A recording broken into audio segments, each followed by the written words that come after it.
In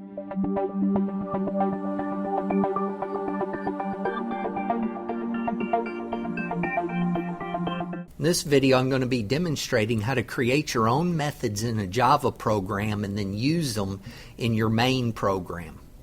Now, of course, when programming, you will use different functions or methods in order to be able to create and reutilize code in various types of programs. And this can enable you to create libraries that can be reused over and over again. Now, going to the sample program that I have here, for this program, I created a function right here called convert F to C. Now, this is a function that performs the equation that will convert a temperature that's in Fahrenheit to a temperature in Celsius and then return the value back. So I go down here to my main program and I will prompt the user to enter the temperature in Fahrenheit right here. Then I will call my function, pass it the temperature in Fahrenheit, and then it will give me back the temperature in Celsius, and then I'll display that out to the screen. Now the sample output here, when this program is run, it will say enter the temperature in Fahrenheit, and for this sample I'll do 76 degrees.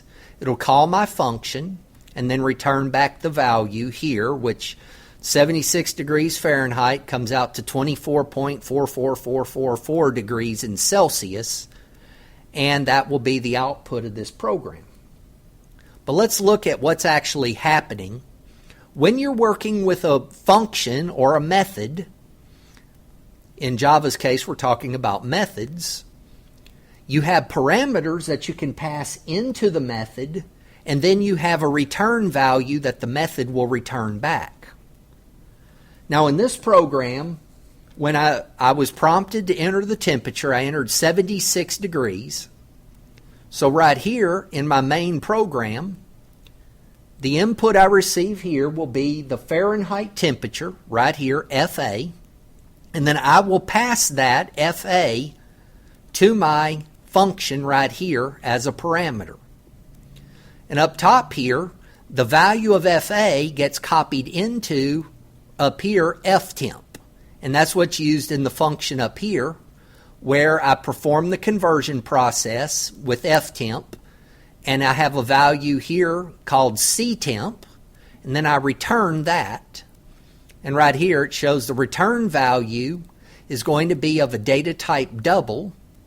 So down here my CE will be equal convert F to C.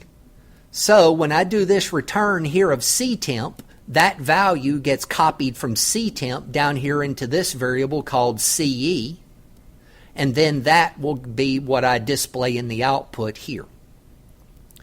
So the 76 degrees that I input gets passed up to the function, and the 24.44 degrees that I calculate here gets returned back from the function and gets assigned into that variable.